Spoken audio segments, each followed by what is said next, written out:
today. Double check here one time. Yep.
Something I've been trying to focus on a lot is drums. Subdividing within the bar. 1, 2, 3, 1 and a 1, 2, 3, 1 and a 1, 2, 3, 1 and a 1, 2, 3, 1 and a 1.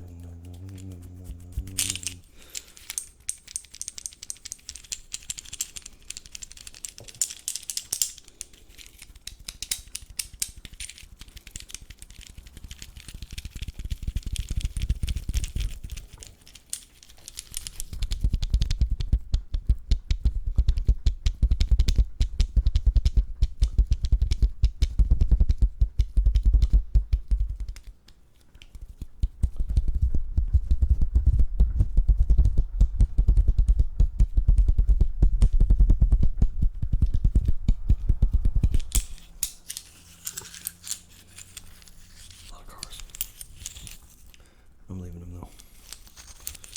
I'm not cutting them out. I'm pretty sure this stuff's way louder than the cars. So we're just gonna go with that.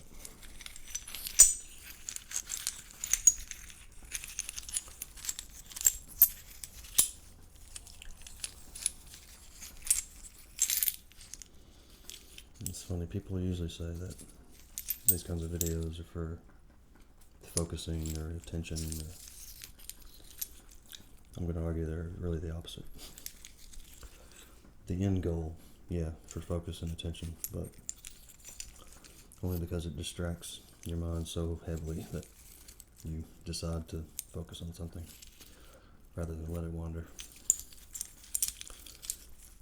It like forces you to wander a whole lot. Kind of get lost. And you go, oh, yeah, I've got work to do. Well, I've got a project I want to work on. Oh yeah, now I remember this thing. I was supposed to be working on this. I feel mentally prepared to do so. I've had my little vacation. My brain is refreshed. Wiped clean with white noise. Same thing with light. Pure white light. Wipe the retina clean. Start over. Fresh.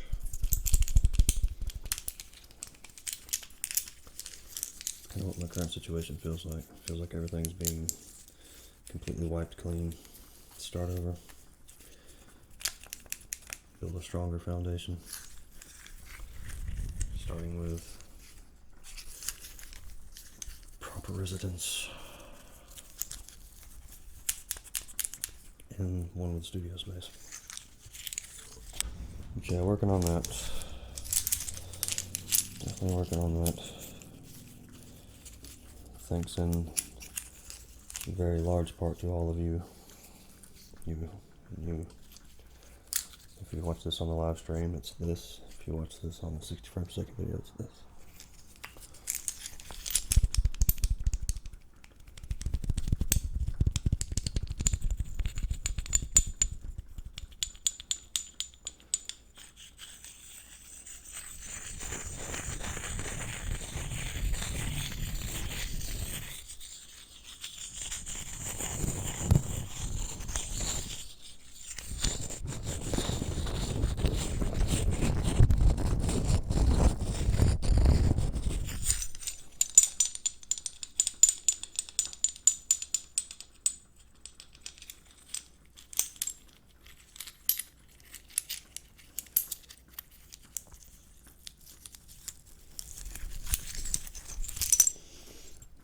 Basically doing this so there's something to contrast against. It's fixing to get quiet. As soon as I get into just the pure hand sounds, it'll be fairly quiet. Which means you'll be able to hear the car sounds a lot more. But hopefully it'll sound kind of like ocean waves or something. It's funny. There's several artists I watch where they have a lot of cars in the background, but it never bothers me. It's Event ASMR. Does very good medical role plays and makeup role plays and stuff like that. Don't judge, I love makeup role plays. Hermetic Kitten, she has a bit of a road noise thing going, which is, like I said, it never bothers me. Who else? Ariel has a bit of some road noise. Minx Laura 123.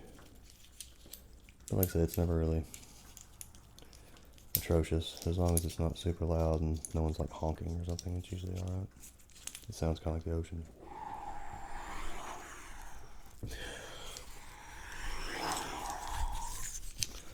An exception being like a motorcycle or a really big diesel truck or something.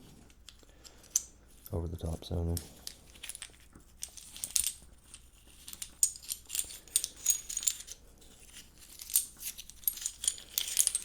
Sea glass, this is some good stuff. This was a present, which, believe it or not, I guess you'd call him my brother-in-law,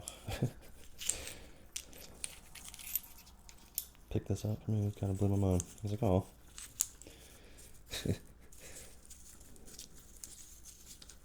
He didn't buy it, but he did pick it out. I thought that was kind of funny.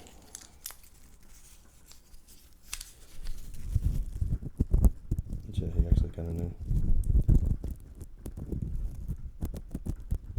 Of course, I've kind of talked to him about it, how I kind of, anytime I look for something for ASMR, it's usually something that is a bit unusual, has some kind of texture to it. Sounds neat if you tap on it, sounds neat if you scratch against itself, tap it against itself, rub it against itself. Typically some kind of a bag, like these little net bags. Some kind of cellophane, bubble wrap. glass, metal, wood, anything kind of elemental, something you find in nature, or something man-made, affected by nature. Polished river stones, such and so forth. Water bottles.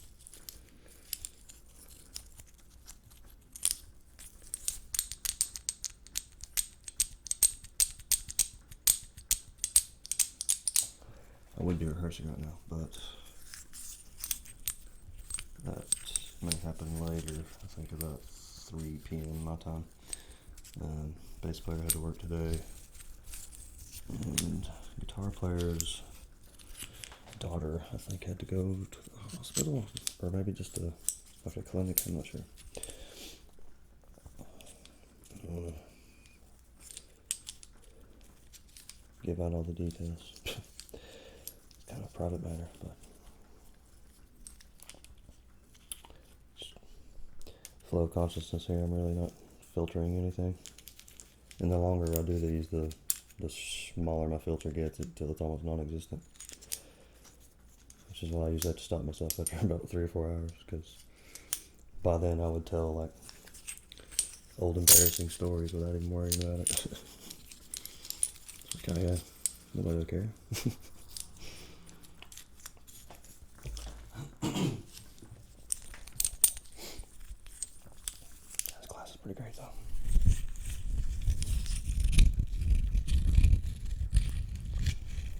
Crunchy.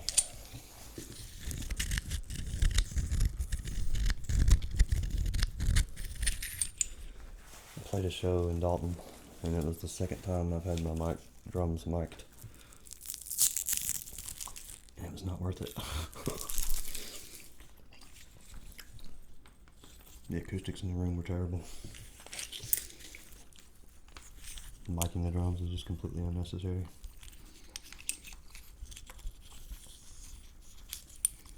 Micing any of it was unnecessary. You really just needed to mic the vocals. The room had a really, really high ceiling, concrete floors,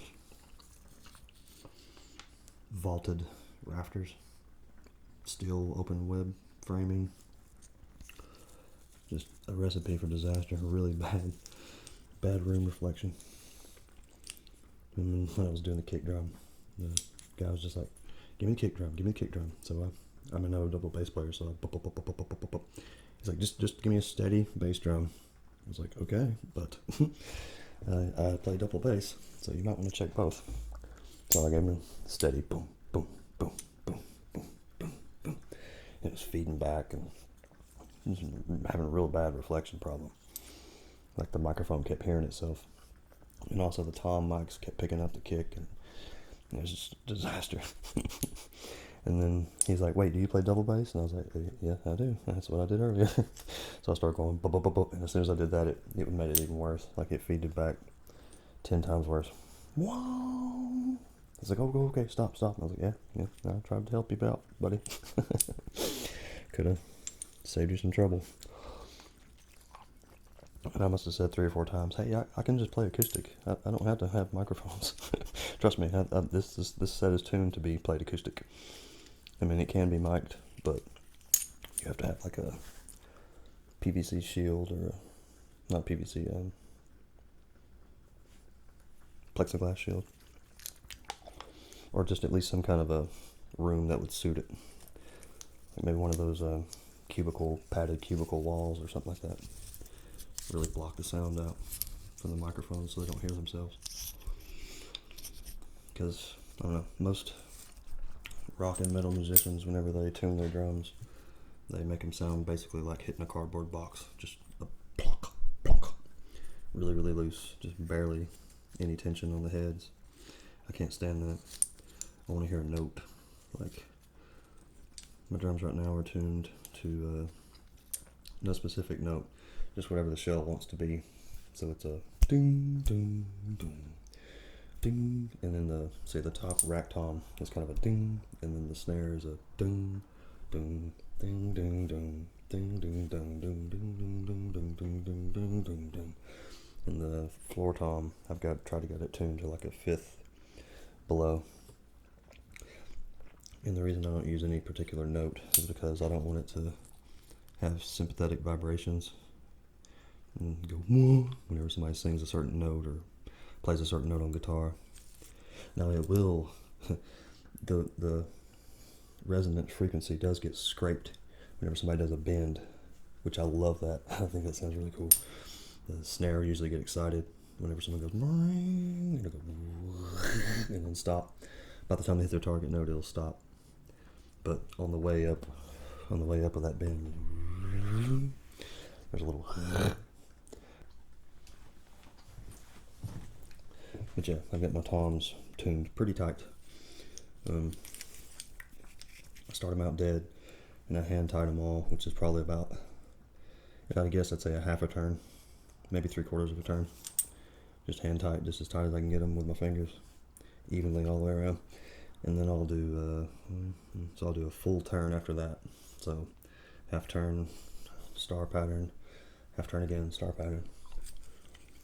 So the tops, for the most part, compared to most metal rock type players, it's very tight. In the bottom, I've got it probably an extra turn tighter than that, maybe just a half a turn or a quarter. I'm honestly not sure. I go by kind of feeling. It creates a certain vibe.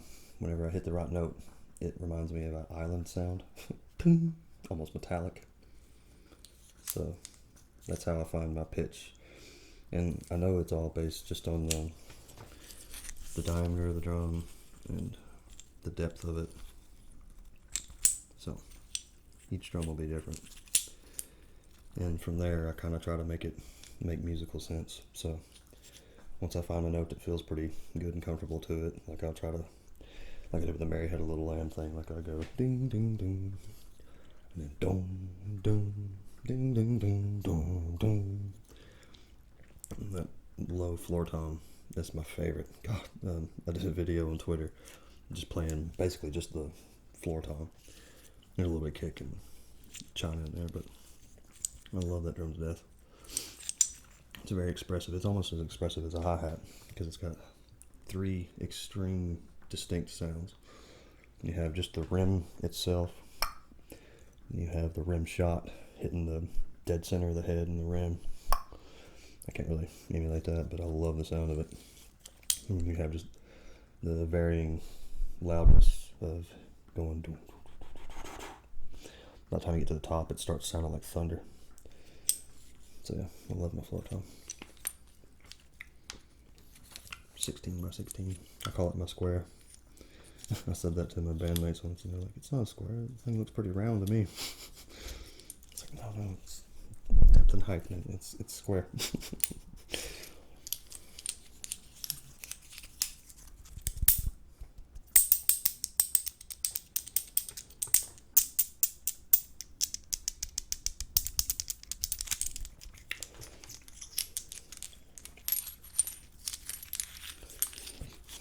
Also, the other thing, I like being able to play notes with my drums.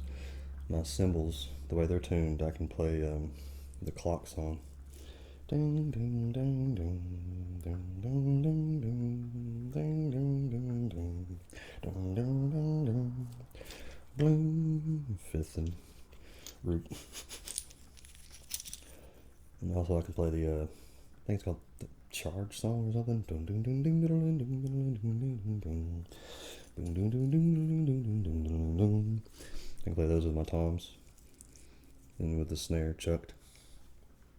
It's pretty great. That's why I try to, anytime I get set up for a show, I try to do that first.